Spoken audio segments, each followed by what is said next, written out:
Arizona is one of the fastest growing hubs for data centers in the United States, but the proliferation of these facilities is reportedly leaving some disadvantaged communities in the state without basic access to power.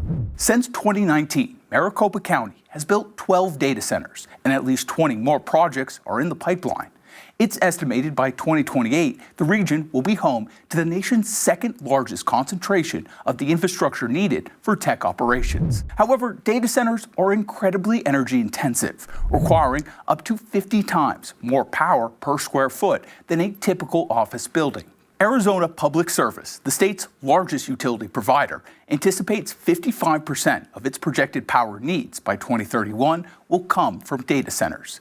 And Salt River Project, the state's second largest utility provider, estimates about half of its power growth through 2029 will be tied to these facilities.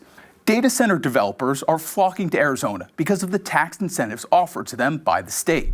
Their expansion has intensified stress on the power grid here, leading to decisions that have affected vulnerable people. The Arizona Corporation Commission has prioritized funding to make infrastructure improvements for data centers, while leaving tribal communities without electricity.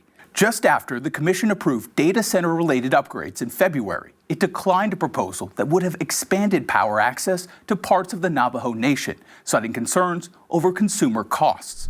Currently, thousands of Navajo homes remain without electricity.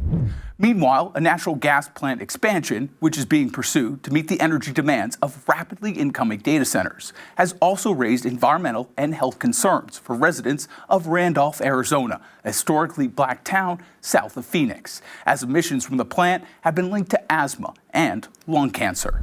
The decision for Arizona officials essentially boils down to this: the state can put all its efforts into data center growth, which promise more jobs and tax revenue, or look to turn the lights on in places where energy needs are not being met, potentially hindering the current rate of expansion in the process. To get more stories about the difficult choices data centers are forcing American policymakers into throughout the country, download the Straight Arrow News app and sign up for alerts from me, Jack Almer.